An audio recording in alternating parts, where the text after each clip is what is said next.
My primary medium is photography, but I do painting and writing. And I'm going to talk about my book tonight.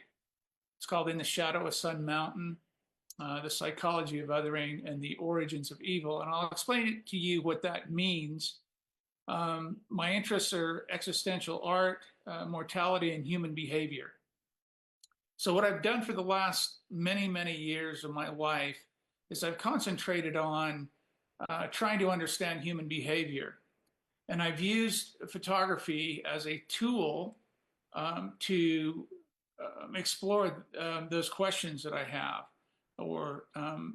and explore what it really means to deal with the knowledge of your death, is what it comes down to. Christine mentioned my education there. This is a little CV here. I am scheduled to start a PhD program in Santa Fe here in New Mexico, but because of the changes within the Department of Education, I'm not sure if funding is going to be available for that, but we'll see. So what's the problem that I'm dealing with in my art? What I try to do is I try to begin with a thesis or a question and approach my art from that perspective. So we're all living human beings, and somewhere in our unconscious, outside of our conscious mind, we know that we're going to die. Some people are closer to death than others. Some people have scares with death, and some people have family members and friends who are dying, so death is on their mind more than not. But my question is, do creative people deal with this knowledge of death, or death anxiety is what it really is, any differently than people who don't exhibit or participate in creative things? And I want to talk just a little bit about that and how creativity, in fact, you in this camera club making photographs of whatever you make photographs of, birds or cherry trees or whatever you're doing, is an example of you buffering your mortality or awareness of mortality. And I'll talk to you psychologically about what that means. So the creative response is to make art and contribute to your culture, and your culture meaning the people around you, your community, whatever you're involved with. There's also a destructive response to the knowledge of your death too. People that have these kind of destructive behaviors seek to control others, they seek power, and they create conflict. And we see that in the world all the time, every day. So this core struggle of human existence, will we transform death anxiety, or the knowledge of our death, into creation or destruction? And my work examines how photography and art in general helps us choose creation over destruction. There was a very famous anthropologist in the 1970s. His name was Ernest Becker. He died in 1974. He wrote a book called The Denial of Death, which influenced me greatly. He won the Pulitzer Prize posthumously for that book. And what he explained, his theories explained that the knowledge of our mortality, the knowledge that we're going to die, is the mainspring of human activity. It drives so much of what we do. And what I've been exploring is the creative side. What is creativity? Where does creativity come into play with the knowledge of our death? Like I said, and creativity quells anxiety. It quiets the dread.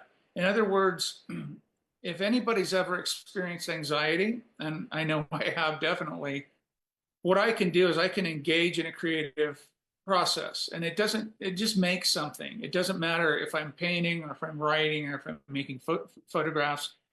Once I'm engaged in that creative process, it quells the anxiety.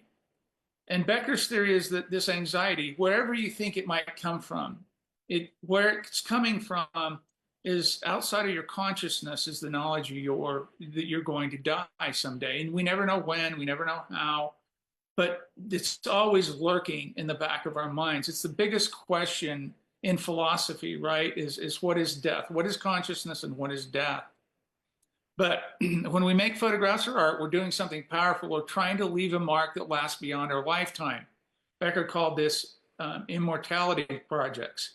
So when we make photographs, when we make artwork, what we're doing is we're outside of our consciously, subconsciously, what we're doing is we're engaging in this symbolic immortality process. We're leaving something behind. So we're not, our greatest fear is the impermanence and insignificance. That's what scares us the most, psychologically speaking. So what we try to do is we try to engage in something that will leave something behind, a legacy. Children, putting your name on a building, amassing great fortune, writing a book, finding a great scientific breakthrough, whatever it is, we're driven mostly by the anxiety of not being here anymore. And so that immortality, those immortality projects, creativity plays a huge role in that. But there's a dark side too. Some people respond to death anxiety with destructive acts. This shows up in how we treat those who are different from us, what Becker calls othering. And this project, my new book, this book that I'm right now publishing, is called In the Shadow of Sun Mountain. Sun Mountain was a mountain near, I just moved here last year from the Rocky Mountains of Colorado. I lived in the mountains of the Rocky Mountains for 4 years in central western Colorado, where the Ute or the Tabawatch band of the Ute Native Americans lived. They traveled where the land that I had, they hunted and fished on, and they traveled there every summer. And they lived on that property. And in that area is some people, the white men named it Pikes Peak. It's right outside of Colorado Springs. The Native American name, or the Tabawatch Ute name for that, is Sun Mountain. It's a very special mountain form. It's over 14,000 feet high. It's where the sun first hits when it comes up. And I lived just to the west of that. It was to the east of me. So all of the photographs that I made were in the shadow of Sun Mountain. That's why I called the book that. And the idea behind my work in this project is that I'm using the extermination and the basically the form of genocide when the white settlers and the military came through and wiped the Tabawatch Ute out of Colorado. They're still there. They're in tiny numbers, but they took their land, they took their language, they took their religion and spirituality and all that stuff. They stripped it from them. And what my project deals with is the questions around that. Why do people do this? Why do people commit genocide? Why do people other people? Why do we do this to people who are different from us? And that's what this whole project is about. Becker calls it othering. You may have heard this word before, where marginalized communities, we other people, they're the other, in groups and out groups. This fascinates me. Human behavior is what's driven my work for decades. And so through my journey as a photographer and artist, I've discovered that facing our mortality through creative work can transform fear into beauty. My book looks at how art can help us choose creation over destruction when confronting life's biggest mystery, our own impermanence or our death. And this is the cover of the book, the back and front cover of the book. What you're going to see, I'm going to present a few photographs from the book, and I'll talk a little bit about each photograph, and if you have any questions about them, I can answer them. So the concept behind the project. I love this Fernando Pessoa quote: "Art gives us the illusion of liberation from the sordid business of being." I love that quote. Exploring how photography and art confronts the hidden psychological forces that shape human behavior is a big driver for this project. It's an artistic and philosophical examination of how denial of death fuels fear, othering, and violence. And it addresses how human beings cope with the awareness of our death. Most of the work that I made centers around medicinal plants, ceremonial plants, objects, and symbols. And most of these, all of them, were made in the shadow of Sun Mountain. And I photographed these raw. This is a Palladio type print. This is a palladium print from a wet collodion negative. I work mostly in whole plate, which is 6.5 by 8.5 inch glass negatives. And again, this process, the wet collodion process, was the main process, the photographic process during this time period. And what I've tried to do is I've tried to give. Hey, Quinn, quick Yes, question. A yes, lot please. of people, John and I will understand what you're talking about, but a lot of our members don't know what these processes are. Can you give just a brief description of each of the processes? Sure.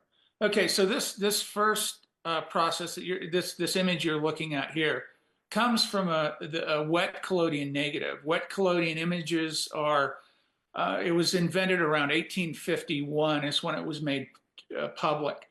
The wet collodion process is a process of pouring a salted collodion on a piece of glass, sensitizing it in a silver bath, exposing it in a camera, and then using a basic iron developer to develop it and a fix to fix it. And then you varnish it afterwards for protection. But this process, you most likely recognize images from this process of the American Civil War. And probably one of the most recognizable images is if you have a $5 US dollar bill, you'll see Abraham Lincoln's image on there. That original image is a wet collodion photograph. So American Civil War photographs, Lincoln. Processes before this were the daguerreotype and even the paper negative way early on. And processes after this would be like dry gelatin plates and then on into plastic film and so forth as we move into the 20th century. But this wet collodion process, I heard Christine mention that you'll see a demonstration from John on this. This has been the driver of my work, primarily because one of my big ideas, if you will, is I've married the time period with the cultural aspects of what I'm talking about here, specifically with the Native Americans of Colorado. So, and the process gives I use vintage lenses, lenses from the 1860s and 70s. I usually shoot them wide open. The apertures, they're very fast lenses. They're usually portrait lenses, so they're very fast. So I shoot them wide open. It gives this dreamy, swirly look, this kind of surreal feeling in the image. And then I print them on with palladium, or usually platinum palladium. I've done cyanotypes. I've done all kinds of printing out processes. And these processes are where you coat a piece of paper with a chemical, let it dry, put the negative on the paper, expose it to the sun, and then develop the image. And that's what these are. So you see the brush strokes and everything. I wanted it to feel real and raw. And as we go through some of these, you'll see what I mean. There's the Ute Lodge image, kind of full blown. I photographed it full. I love this feeling of realness, of authenticity. So you can see my stamp in the corner. You see my handwriting. HPRO, that means it's on Hahnemühle paper, a rolled paper, a Hahnemühle. What it is a plateotype, the title of it and the date of it. So the role of photography is more than documentation. It reveals the subconscious structures of history. Unlike what I was just talking about there, I use the 19th century processes to evoke historical continuity and mortality awareness. Images of landscapes, plants, and objects serve as psychological and historical symbols. So I didn't photograph human beings in this for a reason, and I'll try to explain why. But the main driver behind this is to show both living and dead plants that they use, medicinal and ceremonial plants, some of the symbols they use, and then the landscapes. So this is this is a palladio-type again from a wet collodion negative. This is I call this sacred trees. It's a little tiny pine tree, ponderosa pine tree, coming up through this granite and this bright eastern light that just popped up over Sun Mountain here. This is early in the morning when I made this negative. I think I have a little better view of it. There it is. And you can see this surreal feeling, all the artifacts in it and all the, just this feeling, it's emotional to me as it's standing there alone on the granite. growing out of this volcanic rock, and the lights from just over Sun Mountain starting to shine on it. So the influence, I talked a little bit about Becker's book, The Denial of Death. He explains how we repress this death awareness and what it does to us. And then also another very influential book for me was The Worm at the Core, and on the role of death in life. Now, a lot of people think talking about death is a real downer, right? It's depressing and nobody wants to talk about it. But after studying these theories for years and really grappling with these ideas for decades in my creative work, what I found is being aware that I can die at any time, any moment, and keeping that alive in my mind, I tend to appreciate things more. I tend to appreciate every day, the little things in life, the nice warm sun on my face, or the nice breeze blowing, or something beautiful that I see. I tend to, it's really a positive thing. So when we repress this and we shove it away and we do everything in our power to distract us from thinking about it, it can come as a real burden in the long run not to acknowledge us. There's some Eastern religions that actually meditate on their mortality every morning. They get up and they think about their death, and it makes them more aware. There's a writer, a Scottish writer named Alexander Smith. He says, to die makes us, the knowledge of our death makes us human. And I think what he meant by that is exactly that. To be aware of death makes you more appreciative. Gratitude, humility, and awe. That's what it's really done for me. And The Worm at the Core, I've had two of the authors on my YouTube show. I've interviewed two of these authors, Sheldon Solomon, I've had on a couple of times on my YouTube channel, and I've had Jeff Greenberg on once. And they wrote this book called Worm at the Core that deals with the terror management theory. And what they've done is they've taken Becker's theories and they've produced clinical data that shows that they're true, that's real, that what the fear of our death does to human behavior in everyday life, and how we repress it, and the bad things it can do, like, groups of people committing genocide to buffer their own death anxiety, like the project on the Native Americans in Colorado. And the good things that you can do with it as well, too. The in-groups are more supportive of one another. They'll come together, things like that. But that was those two books are the driving force, psychologically speaking, the underpinnings of my work in this book that I've made.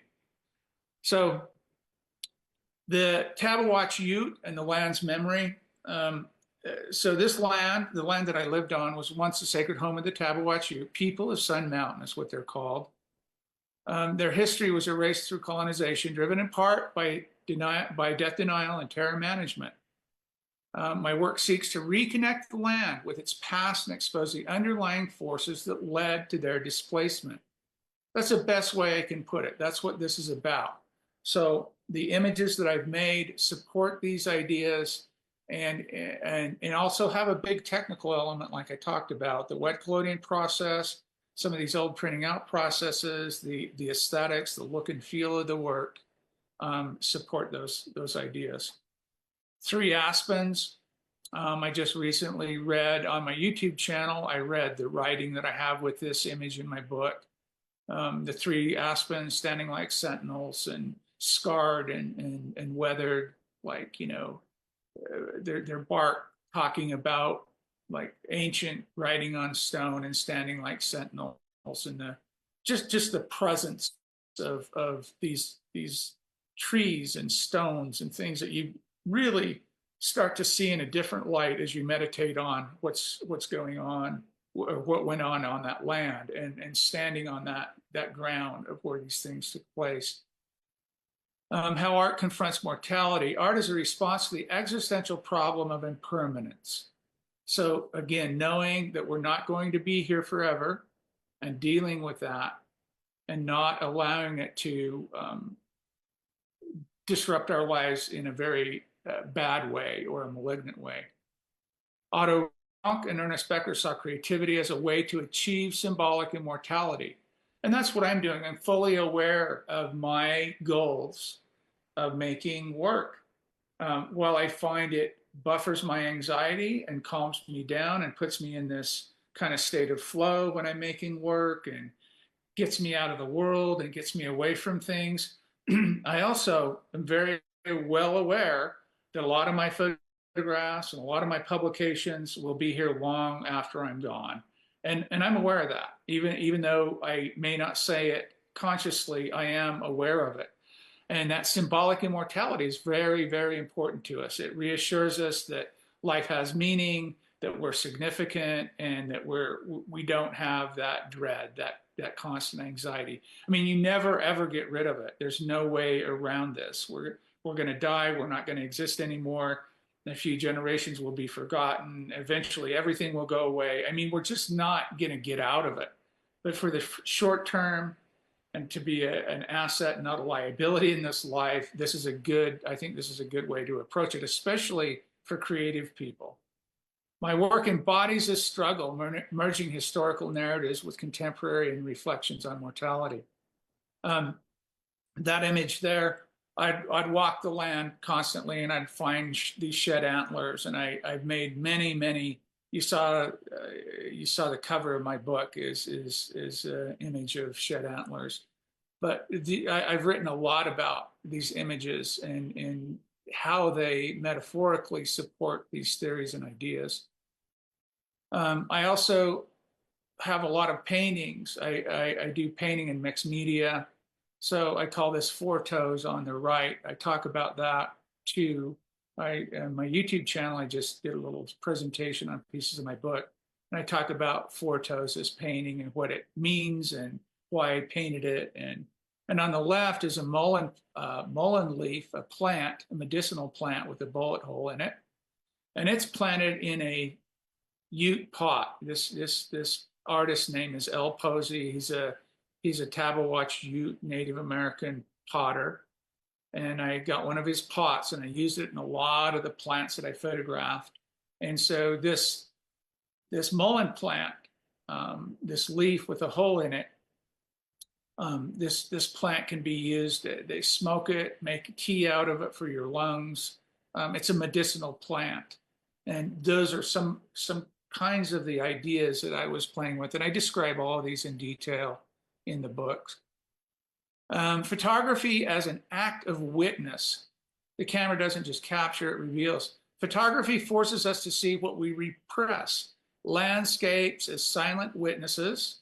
That's what I felt, I mean, overwhelmingly when I'd walk the land and I'd set up to make photographs. Landscapes as silent witnesses, artifacts as echoes of forgotten lives. These trees always felt like little kind of people or remnants of people, or, you know, they're living things. It was very profound for me to walk the land and find scenes that I'd want to photograph that looked very alien and very out of this world and very strange to me, yet there was some echo of, you know, some kind of like silent witness, right? That's kind of what I was feeling. The act of making an image is an act of confrontation, facing history, mortality, as well as myself. What does your photography make you confront? And if you've never thought about that, you should. Here's a medicine wheel image that I made on a big granite stone. The bigger question is, what illusions shape your world? How does the denial of death influence history and human behavior? Can photography act as a tool for existential awareness and social change? Those are kind of, the last one anyway, is kind of a rhetorical question. Obviously, I believe it can and it should. There's something that I've been thinking about a lot as I look at artists and I look at artists' work and I read their statements, or I read why did they make that photograph or do that painting or drawing or that performance or wrote that story. It all tends to revolve around existence, existential concerns. What does it mean to be alive? What is meaning? What is purpose? Why am I here? What am I doing? You listen to music. All those things are always swirling around somewhere in the art. And I challenge you the next time you hear a piece of music or look at a photograph or read a piece of poetry or whatever you do, any form of art, watch a dance performance, think about what that means existentially. What questions are they asking? What ideas are they addressing? And I think you're going to find in sometimes very obvious and very out front and sometimes very subtle, you're going to find they're dealing with existential concerns. The concern of living and dying and what that means, what we do in this dash, right? The date you were born and the date you die, that dash. What do you do in that dash time? And what does it mean? Another process that I worked in a lot was the RA4 color reversal direct positive print. I know that sounds like a lot. What this is I take color paper, you know, the stuff that you get at your photo mat that you have your 35 millimeter film. You used to get that printed out on the Fuji crystal paper or whatever. I use the color photo paper. I cut it the size of my camera. I have a large 10 by 10 view camera. Cut a big 10-inch by 10-inch square piece of paper. I put it I put it in the back of the camera and the plate holder. I put a filter system to filter the color, and I use an old lens, and I photograph these plants or stones or symbols or landscapes. And then I process it in black and white developer, and I process it in RA4 color developer and Blix. And this is what it produces. It produces some very beautiful off-color, surreal images. So I know my presentation isn't very long, but it's probably long enough for most of you. We're always gnawing at the bone of death, whether we're aware of it or not, and most of us aren't. Most of us don't. Hey, what are you talking? I don't think about my. Good, you don't. You probably don't. And that's the way, evolutionarily, psychologically speaking, we develop these mechanisms to repress that. Because if you thought about it all the time, you'd be balled up in the corner and you wouldn't be able to get out of bed in the morning. So that's a good thing, because what you're doing is you're distracting yourself every day with a job or a family or hobbies or this or that or whatever you're doing, right? We're always all distracted, so we never have time to think about this until it rears its ugly head. Oh my God, I have a little bump on my neck, or I'm not, this or that, or whatever it is, right? Something wakes us up and all of a sudden we're in panic mode. My idea is if you're a creative person, you should be contemplating this more, not to be grotesque or morbid, like I said, but you should be thinking about it from the creative perspective and what creativity does for you in light of that. It alleviates and it buffers that death anxiety or terror management, basically, is what it is. So this project is an invitation to reflect, to see beyond the surface, and to question how we can start meaning in the shadow of mortality. That's what I really want my message to get across, is you need to think about these things. And as a creative person, you need to contemplate how your creativity plays in to the buffering of your death anxiety. And what you'll find if you spend just a little bit of time, you don't need to be an expert on this, what you'll find is that creativity, again, you do this to quell that anxiety. It's the flip side of anxiety. Creativity will just damper it down. Better than drugs, better than alcohol, better than anything. You'll find that creativity, and probably most of you already do, or you wouldn't be making photographs, right? You'll find that it quells that anxiety. It gives you something, you get a break from those existential concerns and those existential struggles. And that's really my main message. I know it's basic, but it's what I've been contemplating for many years. And I've written 360 pages in the book, so I have a lot more to say about it than what I'm just presenting here. But here's another RA4 RA4 color direct reversal color print. Again, these are 10 by 10 prints. And I've just tried to, with the color work, I've tried to bring more existential concerns, right? Skulls don't wear hats and things like this. Hat was actually black, believe it or not, but the transformation of color and the surreal. I use this old Petzval portrait lens on this. It just, it gives a lot of depth and creativity in my mind to it. So that's my presentation.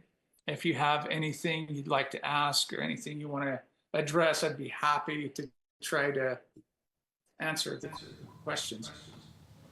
Any questions? Or comments, either one, I'm fine.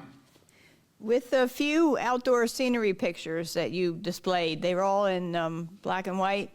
Do you try some of them in color and just compare the two and see what works, or do you prefer the landscapes to be in black and white? Yeah, I do have several landscapes in color that I've done. I think I understand what you're asking, and it's a fair question. My main concern is not so much based on the aesthetic of the image, although I'm concerned with that. I'm more concerned with the mood of the image. So, in other words, if we talk about aesthetics, if we're going to talk about something, oh, that's pretty, or that's, oh, that's wonderful. There is some concern for that, but my main concern is the mood. What kind of feeling does the image give beyond just the aesthetic, beyond just the beauty of it, or beyond just the quality of it, if you will. So I have done landscapes in color, and I do have some of those in my book, of course. But these particular landscapes were in service to the idea of the 19th century, of the time period that these events were taking place on that particular piece of ground in that particular location. And so I was more concerned with the mood or the feeling of the image. So that's why I chose to do the old process and use the palladium printing or platinum palladium. I've done a lot of too as well. But that's why I made those aesthetic or choices on the processes that I use. In 2 weeks, when John does his presentation, you'll see how the wet plate collodion plates were made. He'll be making a tin type, but it's the exact same process. It's just on metal versus a piece of glass. But he makes Quinn makes negatives, so it's a slightly different process, but in the end, it's the same idea. Exactly. Yes, that's a good point.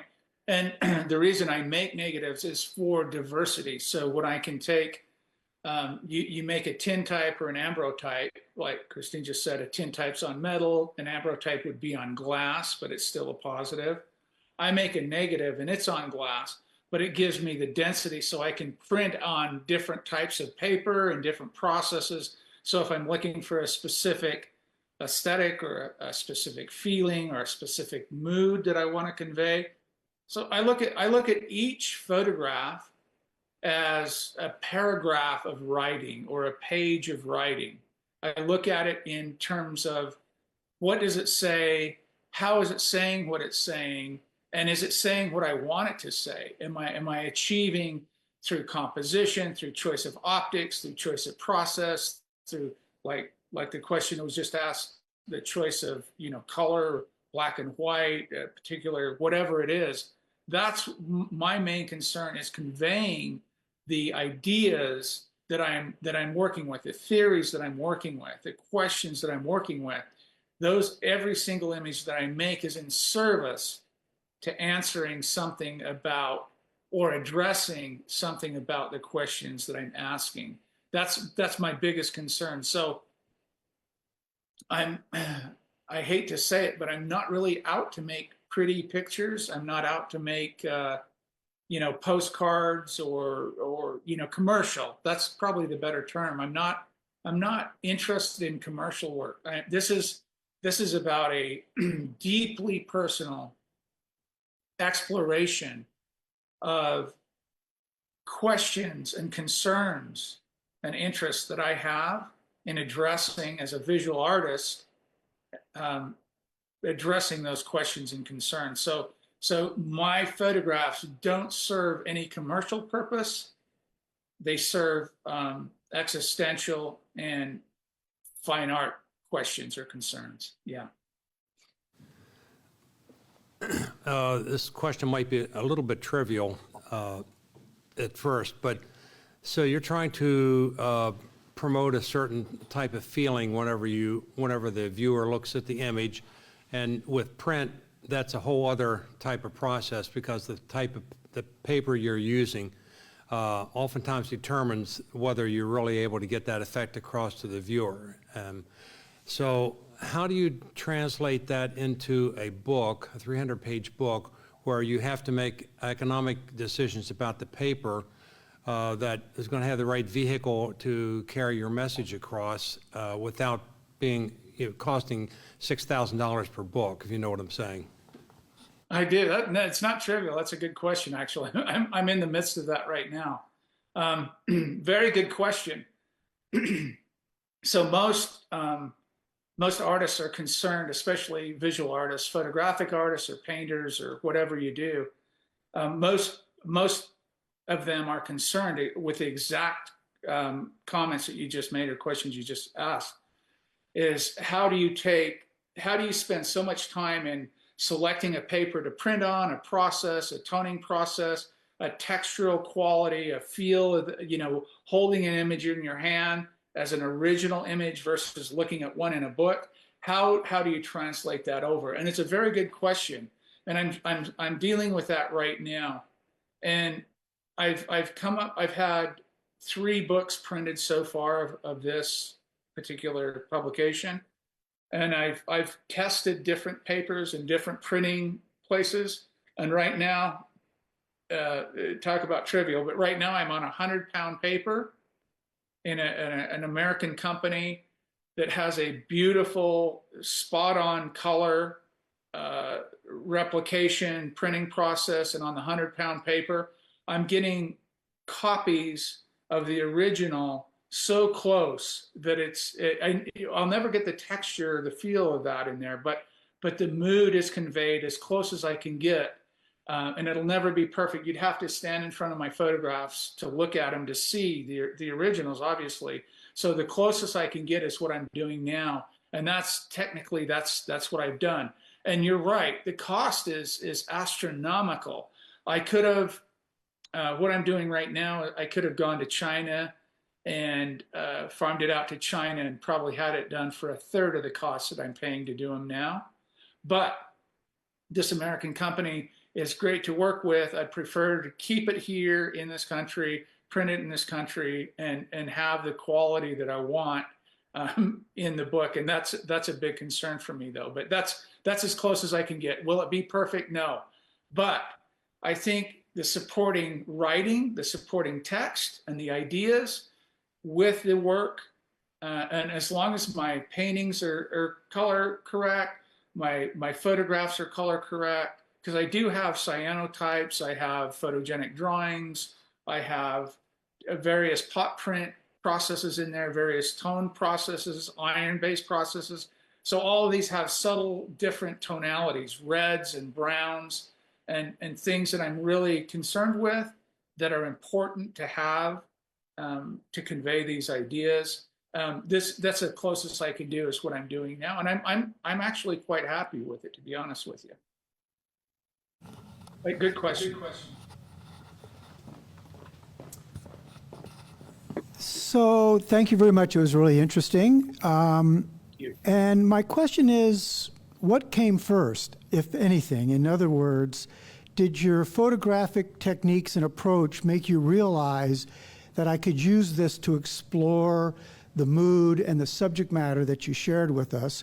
Or was it your interest in the subject matter and wanting to be able to capture that which led you to conquer these photographic approaches? Great question. That's a really good question. Thank you. If you were in the alternative photographic space, you'd probably at least know my name, at least in wet collodion, because I've published several books on wet collodion, the wet collodion process. And you'd probably know that I've always preached, because I've been making art for over 30 years. I've always preached to have some plan, some idea of what you want to make work about. But in reference to your question, the arc of my creative life started with making this work without knowing what I was doing.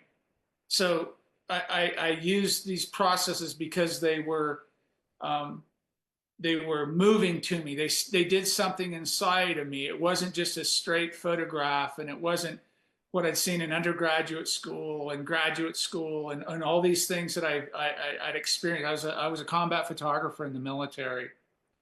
I worked with straight photography for many, many years. And it wasn't that I was tired of straight photography, but these processes opened up something new. They were more poetic. They were more lyrical. They were more expressive to me. And so something inside was moved by them. Now, to go to your question, chicken or the egg, I don't know how to answer that, but I know that I started using the processes before I understood why I was using the processes. So I put the theories to the concept, to the craft. I put the concept to the craft after I was already working in the craft. And so sometimes I stopped telling people to not make photographs or not do paintings or not do some creative process first have an idea. No, you don't need to, just go make something, see what happens. Our subconscious can reveal so much of what we can't consciously or internally, express, that sometimes, if you're a visual artist, especially, sometimes just making photographs or doing a painting or a drawing, or even if you're a writer, just kind of writing some things out, all of a sudden you start understanding something deeper or some ideas that you have that you couldn't express any other way. And that's what happened to this. I write in my book, literally, there's a big section, chapter 2, actually chapter 3 is called a phenomenological autobiography. And phenomenology is lived experience. And in that biography, it's extensive. I talk about my entire creative journey. And what I realize now at 61 years old and looking back, starting in my 20s, making work, what I see as I look back is I had these longings, I had these questions, and I had these concerns, but I couldn't put words to them. I didn't know there were psychological theories or ideas about them out there. I didn't know anything about that. And yet I was making this work, and I have for over 30 years, about these ideas. And it wasn't until, I ran into Ernest Becker's book and I read The Denial of Death, that I literally had an epiphany, like a Rosetta Stone moment. And I understood what I was doing, why I was doing it. And it was just an incredible, I don't even know how to explain how enlightening that was to me creatively, and what I was doing for all those decades, and not really beating around the bush, kind of tapping around it. I'll give you one quick example, and I write about this extensively in the book. In 1993, I graduated with an undergraduate degree in photography, communication, and visual art. And I had to do it was called a Bachelor of Integrated Studies, and it had a capstone project to it, meaning you had to do this big kind of piece of something. And I decided to do an exhibition, a photographic exhibition. And what I made were color Polaroid photographs. And I was very influenced by a photographer named Lucas Samaras in the 1970s. He did these manipulated Polaroids. He'd take a pickle fork, the Polaroid would come out and start developing, and take a pickle fork and move the chemistry around. And so I started doing that. I did self-portraits. I did photographs of all kinds of things in my culture that moved me or disturbed me or whatever. And then I transferred these images onto cotton and linen paper, and they were about 6 inches square is what they ended up being, maybe 8 inches. Some of them were bigger, smaller, but anyway. So keep in mind, this was 33 years ago. The name, and I still have the statement from that exhibition. The name of that exhibition was Visions in Mortality. And the statement that I wrote was about life being mostly difficult, hard, with these little tiny blips of beauty and awe and things like that. And I didn't know any of these philosophers. I didn't know about death anxiety. I didn't know about the denial of death. I didn't know any of the psychology behind it. But there it was, rearing its head up and showing me that what I was doing was what I'm most preoccupied with, what I'm most interested in, human behavior, why we do the things we do when we do them, and specifically why we treat people who are different from us so poorly so much of the time, right? I'll dislike you because of the color of your shirt or the size of your nose, right? It just pick something out. It seems we have to constantly have this designated group of inferiors, right? And this has always puzzled me. I've always been curious why, from a spat with your neighbor over somebody on your lawn or fence or a tree growing over, to global wars and genocide. Why are we always in conflict? That's been my main concern. So the long answer around is the concepts. The concepts came after the processes. The processes grabbed me, moved me, and I knew there was something there, and I stuck with them, and I kind of mastered them, and I got control of them, and I can do anything I want with them, and I can create what I want with, kind of like a brush in my hand. If I want to paint something, if I want to write something, I took control of those processes and in service of these ideas. So that's a great question. I appreciate you asking that.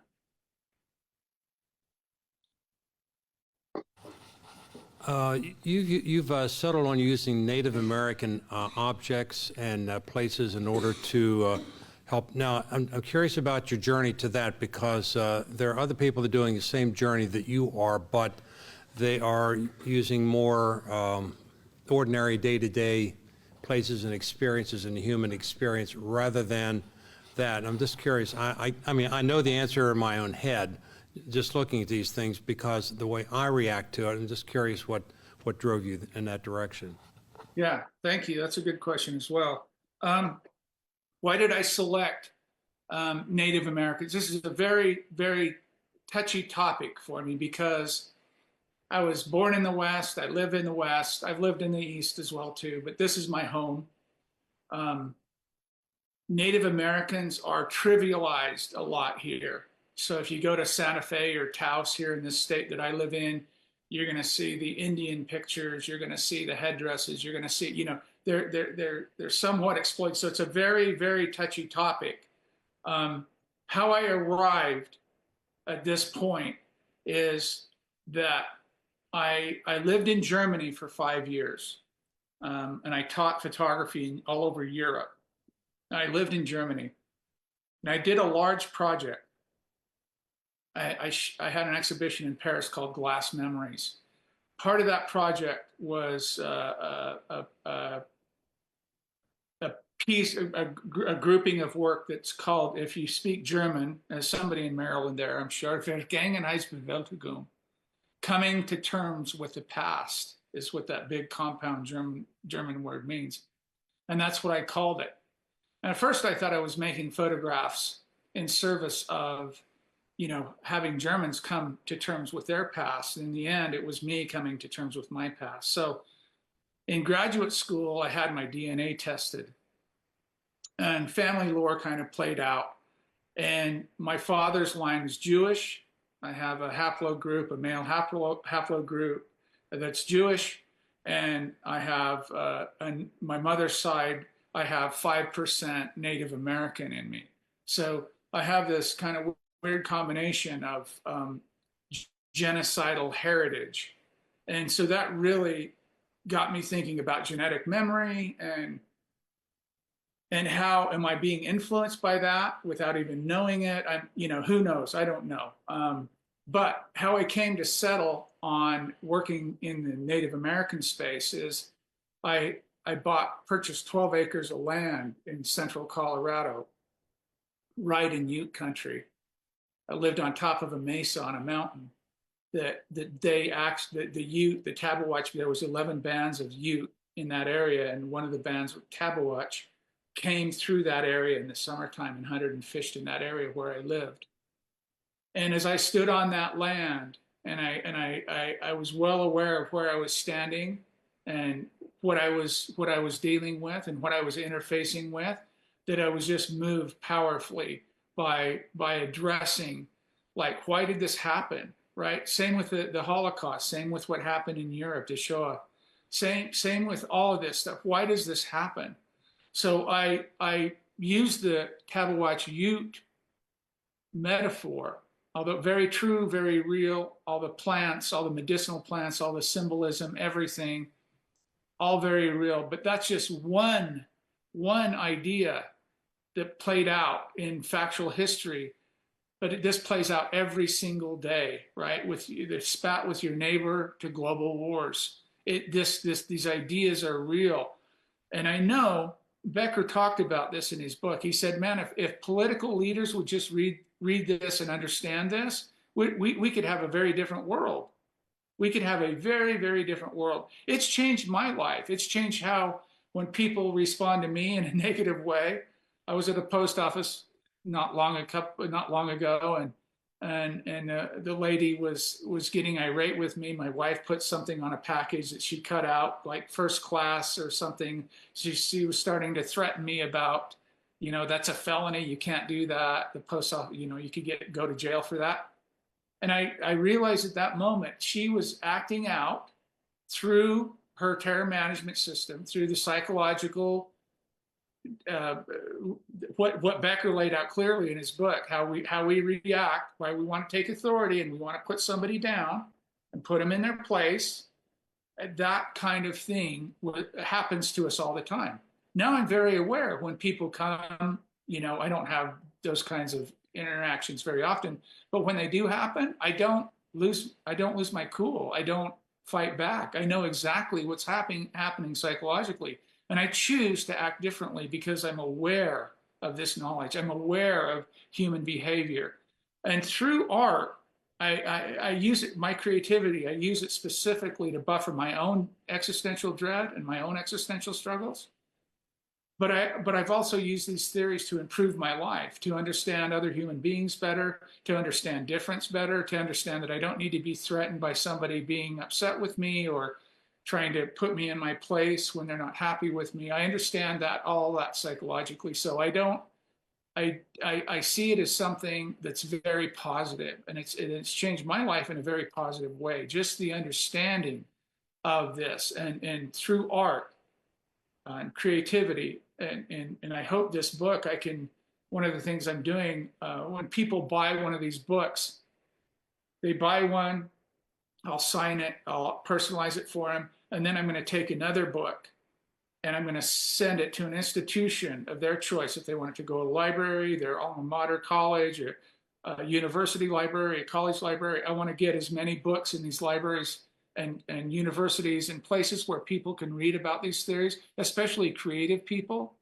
and understand how they can leverage these theories and ideas, not only in their own personal work, but in their lives in general. So that's how I came to choose the Native American angle. But it's just one story. You can use, like you alluded to this, you can use many, many different stories, daily lives. It doesn't have to be a historical event. It can be daily interactions you see every day that's happening in the world today. So that's it. Thanks for that question. It's a good question. Anyone else? I suggest you send it to the Library of Congress. Thank you for that. I do have that on my list. I have a list of places that I'm going to submit these books to, and there's also a Ute museum in Montrose, Colorado that I'll be sending it to as well too. My website is studioq.com. If anybody has any ideas and you're interested in sharing, or you're interested in this, please get a hold of me. I'd love to interact, because I'm not doing this for profit. I don't need the money. I don't need to make money. I'm trying to cover printing costs and some shipping costs. That's all I want to do. These ideas are so important to me, and I love the work. I spent 5 years, almost, this will be going on actually 4.5 years on this book, the work and the writing. And so this is a labor. This is my immortality project, right? This is a labor of love, and I really do honestly feel that this is the absolute most important work I've ever done in my life and probably ever will do, to be honest with you. And I just want people, for those interested in it, I want people to understand that there is a better way to live, for especially for creative people, and understanding why you're making work and the ideas behind the work, and more importantly, even the psychological impact you can have your work have, not only on yourself but in your interactions with other people. And we're in such a pinch in the world today. I'm so concerned about what's going on, and I'm sure a lot of you are too. And I worry. I worry about the interactions of human beings now, and why things have gone so poorly for so long. And not that I'm going to make a difference, but I feel like I need to try. So that's where this book is, and I appreciate the recommendation. They will get a copy of this for sure. I guarantee it. Does anyone else have some question? I'm interested in your reverse R4 process. So the paper you use is what would be traditionally used for color prints from a negative? Yes, so sir. Is there, the image is exposed directly on that paper? There's no image? That's a direct positive. So I cut the paper, the color. This is a Fuji crystal paper, actually. I cut the paper in complete darkness, right, to fit I have a 10 by 10 inch large format camera. I put the paper in the holder. Then I expose the paper directly through the optic, through the lens of the subject matter that I'm photographing. I take the paper back in the darkroom, and in complete darkness, I process it in Dectal black and white paper developer. I fix it, I wash it, and then I process it in color, the color process, and blix it. I'm just wondering why it doesn't look like it has a negative type appearance. It looks positive. It's a direct positive, correct, exactly. There's a couple of reasons for that. If you, do we have time here? Let me see if I can show you something real quick. Do we have time? I think we do. Let me show you something. If I can do this, jump over here. I think you guys will find this fascinating. I hope you do. This image is actually in my book as well too, so you might find it valuable. Give me just 1 second here. Good morning. Good afternoon. Got that. RA4.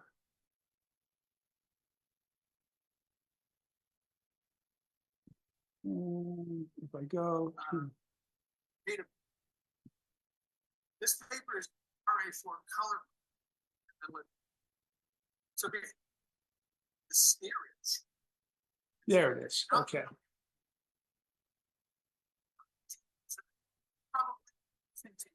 In the 70s, I was using a Cibachrome process which works from color slides to color positive, but this is different.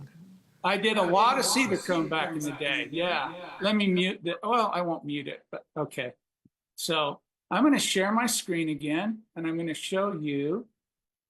It's only about 30, 40 seconds or something. Let me share my screen. That's shared, I hope. Is that shared? I hope. Yes. Okay, thank you. Here we go. This is a shot that I had. Here we go.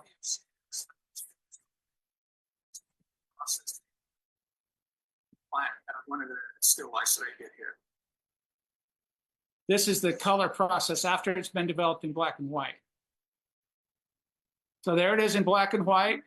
So this is a color direct positive made right in the camera. It's 10 inches by 10 inches and about 25 centimeters square. Let's show you the development process here. That's kind of cool. Like everybody wants to see this stuff, how it works, what it does. Depending on the temperature, I'll go 1.5 to 3 minutes on this, just depends. This is my latest one for today. You'll see this posted later if you pay attention to my blog. I'll talk a little bit about this plant. And that is looking outstanding, beautiful, obviously. color is popping there. And since I live in the Rocky Mountains of Colorado, I got some representative granite and some material there from rocks at the base of that. So there it is. I just wanted to share that with you. Next, it'll go into the bricks here and then a wash. And that's how I do my color direct positive prints. So Quinn, Yes. is that directly the paper you took out that says not light sensitive anymore? No, it's black. After the black and white development Oh, and the Scott bath. That's not us, bud. That's not us. That was very sensitive. I expose it to bright. sorry. I had my video playing in the background. I was looking no, at a mixer and I'm like, where's that coming from?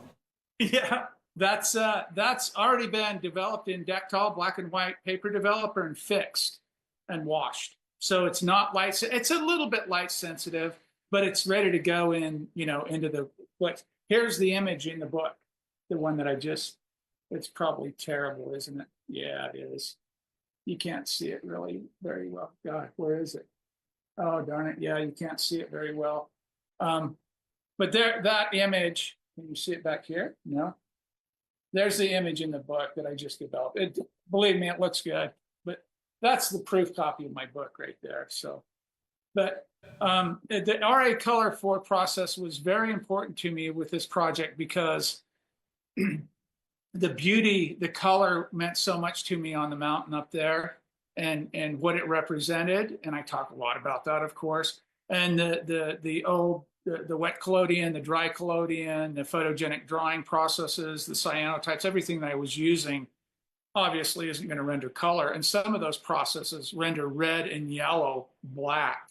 So the RA4 process was very important for this project. And I probably have, God, I don't know, I probably have 30 or 40 of them in here, maybe 20 or 30 RA4 color pictures in here that are, some of them are just really stunning and beautiful. But I'm biased, right? I made them, I love them. So, but look into that RA4 process if you're interested in doing that. It's very interesting and a lot of fun. Do we have any other questions? Quinn, I've got a quick one for you. In your last book, you were gracious enough to do a presentation for us. You had a photo in your Ghost Dance project, and it was a sunflower. And you then, carbonized that and put that in carbon for a carbon print process. Do you have any other nods to the actual land in any of your photos in this project? That's a great question, John. You're so right. What I did is I took 3 dead sunflowers and I crushed them up. They were dead already. I photographed them, wet collodion, and I crushed them up and I carbonized them. I put them in a barbecue or in a can, and I made them ash, right? I made them charcoal. And in that charcoal, then I did what's called carbon printing. So I actually used like John's saying, I used the plant material in the photograph. And unfortunately, I didn't use any processes that use the plant material. But what I did do in lieu of that, and I think you'll appreciate this, I should have been a little more prepared for this, but I think you'll appreciate this. What I did is I photographed a lot of them. I didn't really photograph them. I used contact prints. You know what I could do? Here, hold on. This will be easier. Sorry. Sun Mountain. What I did do is this. I used what's called photogenic drawings. Now we're going back, all the way back to Fox Talbot, right? The very first process, the 1834. So I'd take plants and I'd lay them on sensitized solid and silver paper, and then I'd expose them to the sun and I'd make prints like this. This is actually on vellum, waxed vellum paper, the medicinal plant on waxed vellum paper. So that's the closest that I got to doing what you just referred to. But that's where my journey started, John, was when I was doing the massacre sites and ghost dance in Colorado. I did a project called Ghost Dance, and I visited 2 massacre sites in Colorado, one called Sand Creek Massacre and one called Beecher Island Massacre.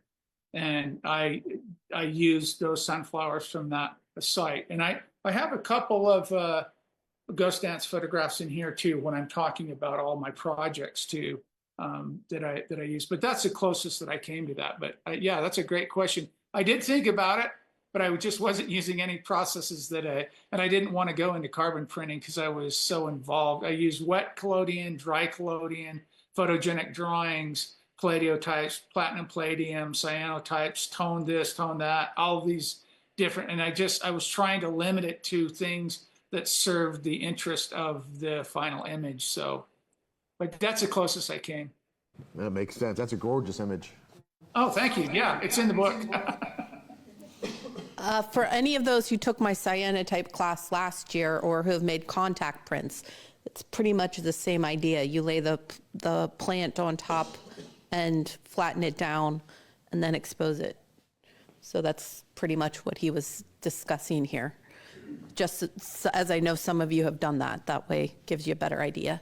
That's great. Yeah, I appreciate you saying that. Yeah, because I know context is king, and I apologize if I'm speaking out of turn here, because if you don't know what I'm talking about and I'm acting like everybody does, we get in these bubbles, right? And we think, oh, I don't even think about what I'm saying. People are like, what are you talking about? Who are you? What are you saying there? I don't know what you're talking about. But yeah, I appreciate you saying that.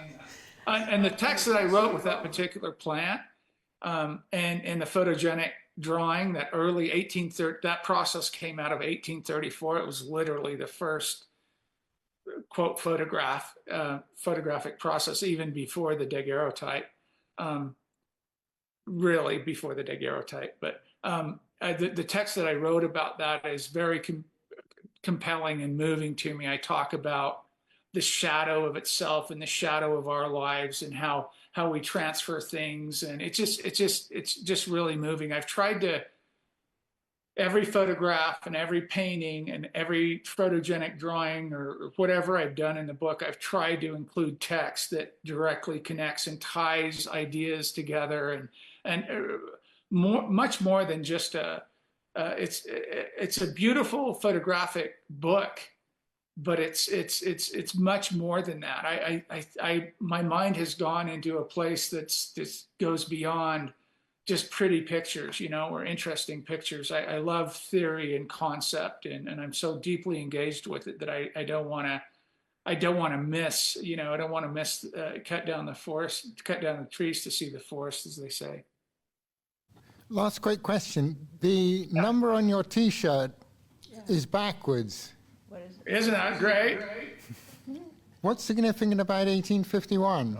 Yeah, that's a wonderful question. I appreciate you asking that. I wore this in honor of John and Christine. This is 1851 was when the wet collodion process was released for public consumption. It was published in The Chemist in 1851. And it's backwards because when you make an ambrotype or tintype that you're going to see from John, this will be reversed, so it's right. It reads correctly. So everything's laterally reversed because it photographs a direct positive, just like the RA4 process. You guys couldn't have set that up any better, could you?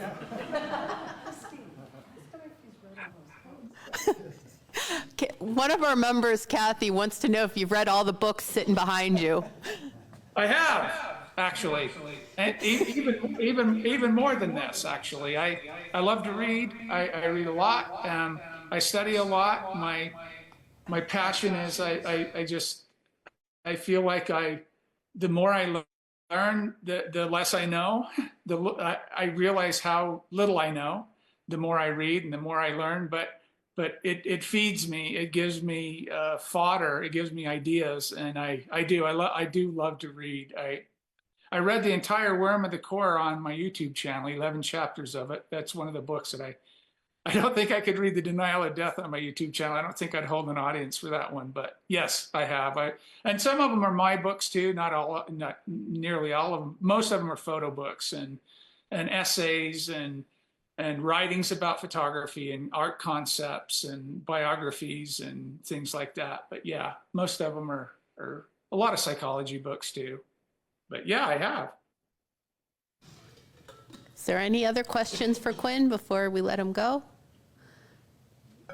Okay, I believe that's all the questions. Thank you so much for joining us tonight, Quinn. Thank you.